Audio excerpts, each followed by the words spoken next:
आता बुलेटिनमध्ये बातमी शक्तीपीठ महामार्गासंदर्भातली। शक्तीपीठ महामार्गासाठी शेतकऱ्यांना 5 पट मोबदला देण्याची तयारी राज्य रस्ते विकास महामंडळाने दर्शवली आहे। महामंडळाने माजी खासदार राजू शेट्टी यांना तसं पत्रच पाठवलंय। कोल्हापूर, सांगली, नांदेड या जिल्ह्यातील शेतकऱ्यांच्या विरोधानंतर हा शक्तीपीठ महामार्ग वादात सापडला होता। शेतकऱ्यांची मोठ्या प्रमाणात बागायती जमीन जात असल्याने पश्चिम महाराष्ट्रामध्ये हा मोठा विरोध झालाय।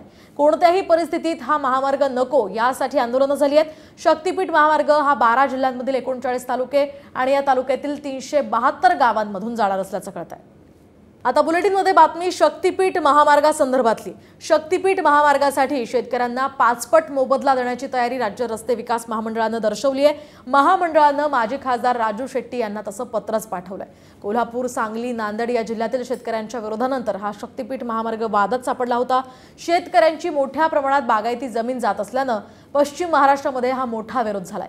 कोणत्याही परिस्थितीत हा महामार्ग नको यासाठी आंदोलनं झाली आहेत। शक्तीपीठ महामार्ग हा 12 जिल्ह्यांमधील 39 तालुके आणि या तालुक्यातील 372 गावांमधून जाणार असल्याचं कळतंय।